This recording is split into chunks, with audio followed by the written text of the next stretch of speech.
अस्सलाम वालेकुम, welcome back to my channel. आज की वीडियो में आपके साथ बहुत ही प्यारा सा प्लाज़ो डिज़ाइन शेयर करने जा रही हूँ। बहुत इन है आजकल आपने अक्सर ब्रांड्स पे देखा होगा। तो इसके लिए आपने प्लाज़ो की कटिंग कर लेनी है। कटिंग मैं बहुत बार आपको बता चुकी हूँ, इसलिए वीडियो को ज़्यादा लंबा नहीं कर रही। तो कटिंग करने के बाद जो साइड्स होती हैं ना, एक तो फिटिंग वाली होती है जिस साइड पे म्यानी होती है वो वाली नहीं, जो साइड वाली साइड्स होती है ना वहाँ पे आपने 3 इंचज़ पे मार्क करके तो उसको आपने इस तरह से अरेब में काट लेना है, ठीक है। जो आपकी साइड वाली होगी ना प्लाज़ो की साइड, वहाँ से आपने 3 इंचज़ का इस तरह जिस तरह से मैंने निशान लगाया है वैसे निशान लगा के तो आपने अरेब देनी है, बिल्कुल वैसे ही जिस तरह से हम बाजू की कटिंग करते हैं ना, आर्म होल के लिए देते हैं, ठीक है। वैसे आपने देनी है। मेरे चैनल पे आपको बहुत ही प्लाज़ो की कटिंग मिल जाएंगी, तो आपने जो भी आपको आती है आप वो कर लें। आपने सिंपल कोई कटिंग करनी है सीधी सीधी, वो कर लें, वो आपकी मर्ज़ी है। लेकिन पहले आप डिज़ाइन देख लें, उसके बाद आपको आइडिया हो जाएगा कि आपने कटिंग वगैरह जो है ना वो किस तरह से करनी है। तो अभी आपने क्या करना है कि आपने जो म्यानी वाली सिलाई होती है ना, सबसे पहले वो लगानी है, ठीक है। फ्रंट वाले दोनों हिस्सों को एक साथ म्यानी की सिलाई लगा दें और जो बैक वाले दोनों हिस्से हैं उसकी म्यानी की सिलाई आपने सबसे पहले लगानी है, जिस तरह से अभी ये देखें मैंने पीसेज रखे हुए हैं बिल्कुल वैसे, ठीक है। तो जब आपने ये वाली सिलाई लगा देनी है तो उसके बाद आपने इसको सेंटर से खोल लेना है। ये देखें जिस तरह से मैं खोल रही हूँ, और ये खोलने के बाद आपने एक दूसरे के ऊपर रख देना है इसको, ठीक है, फ्रंट और बैक को इस तरह से। और फिर आपने साइड की सिलाई लगानी है। तो मैं अभी साइड की सिलाई बाद में लगाती हूँ, क्योंकि मुझे इसके जो साइड की सिलाई के दरमियान एक पैच देना है, एम्ब्रॉयडर्ड पैच देना है। तो ये ऑप्शनल है, अगर तो आपके पास है तो मैं ये सिलाई के अंदर दे रही हूँ इस तरह से, और आप चाहें तो उसके ऊपर भी लगा सकते हैं, यानी कि साइड की सिलाई लगाने के बाद तो फिर उसके ऊपर लगा सकते हैं एंड पे, ठीक है। मैंने नीचे से जो कपड़ा छोड़ा है और उसके ऊपर रख के बॉर्डर ये जो पैच है वो रखा है, वो तकरीबन मैंने कपड़ा यहाँ पे छोड़ा है 4.5 इंचज़, ठीक है। क्योंकि जो नीचे वाला कपड़ा है ना वहाँ पे मैंने बुकरम लगा के प्रॉपर चौड़े किस्म का जो पांचा है ना वो बनाना है और उसके ऊपर सिलाइयाँ लगानी है। इस वजह से पैच जो है ना वो थोड़ा सा ऊपर रख के लगा रही हूँ। अगर आपने पैच नहीं लगाना तो फिर आपकी मर्ज़ी है, आप ये वाला पार्ट जो है ना वो स्किप करके आप डायरेक्ट जो है ना साइड की सिलाइयाँ लगा सकते हैं दोनों तरफ से, ठीक है। तो साइड की सिलाइयाँ लग चुकी हैं, अभी खोलने के बाद कुछ इस तरह से लग रहा है, ठीक है। तो मैंने आपको एक बार खोल के दिखा दिया, अभी फिर से मैं फ़ोल्ड करूँगी और बाकी इसकी जो डिज़ाइनिंग है, इसकी कटिंग वगैरह है ना वो स्टार्ट करते हैं। इस तरह से ये देखिए मैंने इसको सेंटर से जो है ना वो फ़ोल्ड कर लिया है। अभी इसके नीचे फ़ोल्ड करने के लिए जो कपड़ा होता है ना उसकी कटिंग करनी है। तो जो ट्राउज़र के आगे से ही कपड़ा बचा था ना वैसे ही मैंने लिया हुआ है और उसी की कटिंग कर लेनी है। ये देखें इस तरह से कपड़ा वैसे ही मैंने फ़ोल्ड रखा हुआ है, और जो इसकी बंद साइड है वो जो ट्राउज़र की बंद साइड है ना उस तरफ आपने रख लेनी है, और जो खुली साइड है इस कपड़े की वो आपने जो ट्राउज़र की खुली साइड है ना उस तरफ कर लेनी है, ठीक है। और इसको इस तरह से आपने इसके ऊपर सेट करना है, प्रॉपर आपने इसको एडजस्ट कर लेना है। और अभी आपने इसकी कटिंग करनी है। ये देखें बिल्कुल साथ साथ मैं कटिंग कर रही हूँ, आप चाहें तो निशान वगैरह लगा के भी कटिंग कर सकते हैं। तो इस तरह से कटिंग करने के बाद इसके जो ऊपर वाला हिस्सा है ना, ये देखें वहाँ से हमने इसकी प्रॉपर जो चौड़ाई लेनी है, सेम इसी कटिंग को फॉलो करना है, ठीक है। जो अभी ये पैटर्न है ना कटिंग का, इसी को फॉलो करना है, बिल्कुल सीधा आपने नहीं करना। तो ये 5 इंचज़ पे निशान लगाते जाना है। ये देखें, और फिर इसी निशान के ऊपर से कटिंग कर लेनी है। तो ये एक पांचे का हो जाएगा। जब इसकी कटिंग हो जाएगी तो फिर आप इसको दूसरे कपड़े के ऊपर रख के दूसरे पांचे के लिए जो एक्स्ट्रा फोल्डिंग का कपड़ा होगा ना उसकी कटिंग कर सकते हैं।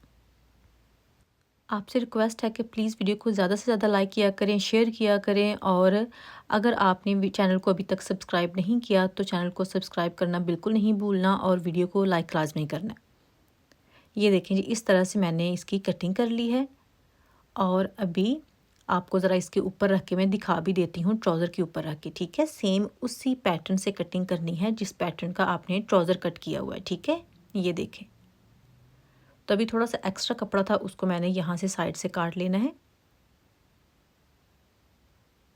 तो ये हो गया एक पांचे का पीस। अभी जो दूसरे पांचे का है उसकी कटिंग भी आपके सामने ही मैं करके दिखा देती हूँ कि जब हमने ये वाला, ये देखें यहाँ से ऊपर से निकाला था कपड़ा, तो सेम वैसे ही आपने इसको उठा के दोबारा से ऊपर रख लेना है, ठीक है।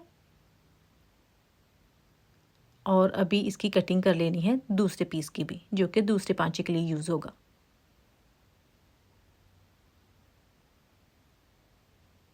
इस तरह से कुछ,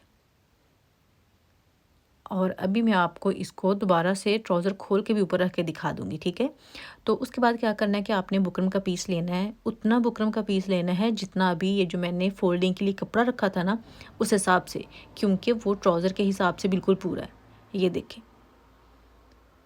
तो इसी को अभी दोबारा से फॉलो कर लेते हैं। जिस तरह से हमने दूसरे ट्राउज़र का पांचा काटा था, सेम उसी तरह से इसको रख के मैं ट्रेस कर सकती हूँ, या आप डायरेक्ट भी कटिंग कर सकते हैं जिस तरह से अभी मैं कर रही हूँ। लेकिन जो बुकरम की चौड़ाई है ना, वो आपने कपड़े की चौड़ाई से 1 इंच कम रखनी है, ठीक है। कपड़ा ऑलवेज़ ज़्यादा रखना है और बुकरम कपड़े से कम रखना है, कम से कम 1 इंच, ठीक है। तो अभी कपड़े की चौड़ाई क्योंकि 5 इंचज़ मैंने ली थी, और जो बुकरम की चौड़ाई है वो आपने 1 इंच कम करके रखनी है, 4 इंचज़, ठीक है। ये मैं दोबारा से आपको मेजर करके दिखा रही हूँ कि कपड़ा जो है वो 5 इंच चौड़ा है, और जो बुकरम है वो आपने 4 इंचज़ तक लेके सेम पैटर्न यही रखना है। इसी पैटर्न से आपने 4 इंचज़ तक बुकरम की चौड़ाई रख के तो कटिंग करनी है, ठीक है। ये देखिए इस तरह से मैंने निशान लगाए थे, उसी पैटर्न को फॉलो करते हुए हर जगह से ये जो लाइन है ना, ये 4 इंचज़ तक की होनी चाहिए, कम या ज़्यादा नहीं होनी चाहिए, अदरवाइज़ पैटर्न जो है ना वो ख़राब हो जाएगा। तो ये बेसिकली इतना चौड़ा जो है ना हमारा पांचा है। बिल्कुल पांचा वैसे ही जिस तरह से फर्शी शलवार का पांचा होता है ना, वैसे आपने बुकरम का पांचा बना लेना है। अगर आपको लगता है कि बुकरम इस तरह से बहुत चौड़ा हो जाता है, हार्ड हो जाएगा, बहुत अकड़ा-अकड़ा रहेगा, तो फिर आप यहाँ पे बुकरम को स्किप कर सकते हैं, ठीक है।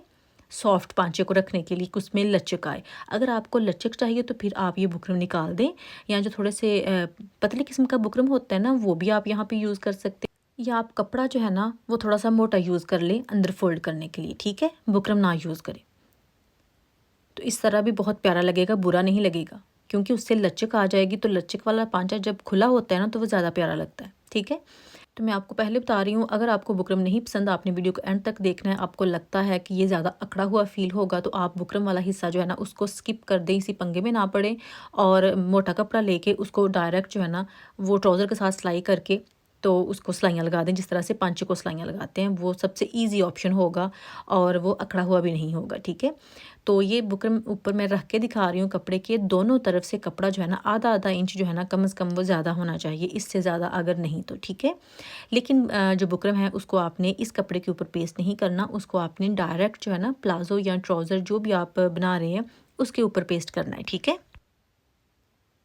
ये देखिए अभी मैं आपको ज़रा खोल के इसकी उल्टी साइड आपने लेनी है अपने प्लाजो की, और उसके ऊपर नीचे से तकरीबन आधा इंच कपड़ा छोड़ के ऊपर जो है ना बुकरम को पेस्ट कर देना है, सारे को ऐसे ही, ठीक है।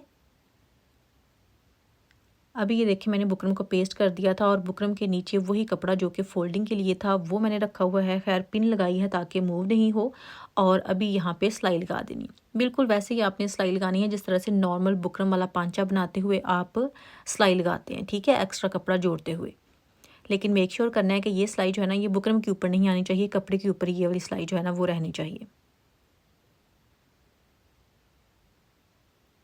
तो ये सिलाई जब सारी लग जाएगी, आपने कपड़े को फोल्ड करना है उल्टी साइड की तरफ, जो कि एक्स्ट्रा फोल्डिंग के लिए हमने छोड़ा हुआ था, और इसका जो सेंटर है यहाँ पे कट लगा लेना है, क्योंकि यही एक नोक वाला हिस्सा है, बाकी यहाँ पे कट्स लगाने की ज़रूरत नहीं है। इस तरह से आप इसको फोल्ड करेंगे और इसको प्रेस कर लेना है आपने। और जब प्रेस कर लेने हैं उसके बाद क्या करना है कि मैंने जो एंकर का थ्रेड होता है जो कि थोड़ा सा मोटा होता है वो वाला लिया है। अगर आपके पास एंकर का थ्रेड नहीं है तो आप नॉर्मल सिलाई वाले धागे को भी डबल करके फिरकी में डाल लें, ठीक है। और ये मैंने इसको बोबन में डाल दिया है, यानी कि फिरकी में मैंने धागे को डाल दिया है। और जो ऊपर वाला धागा है वो वही होता है जो कि नॉर्मल हम सिलाई के लिए यूज़ करते हैं, और जो बोबन वाला धागा होता है वो एंकर का धागा यानी कि मोटे वाला धागा होता है। तो अभी यहाँ पे पांचे पे मैं सिलाइयाँ लगाती जाऊँगी। पांचे की जो सीधी साइड है ना वो नीचे की तरफ है, क्योंकि उस तरफ पे बोबन वाला धागा जो है ना यानी कि मोटे वाला धागा लगेगा, और जो उसकी उल्टी साइड है ना वो ऊपर की तरफ है, और ऊपर वाली साइड पे नॉर्मल धागा जो है ना वो मैं यूज़ कर रही हूँ। और ये देखें जी इस तरह से पिंक कलर का धागा जो है ना वो थोड़ा सा डिफरेंट लगेगा, ज़रा नज़र आएगा। अगर मैं same he of white colour का धागा यूज़ करती तो वो नज़र नहीं आना था। तो अभी ऐसे ही आपने सारे पांचे पे सिलाइयाँ लगा देनी है, जितना भी चौड़ा आपका पांचा है। काफ़ी सारी सिलाइयाँ आ जाएंगी, तकरीबन 10 सिलाइयों से ऊपर ही आएंगी। तो इस तरह से आपने पैर पैर के फासले पे ये देखें सिलाइयाँ लगाते जाना है। तो यहाँ पे मैंने सारी सिलाइयाँ जो है ना वो लगा ली हैं, या आप पास से देखें कि इस तरह से ये कुछ लगेगा।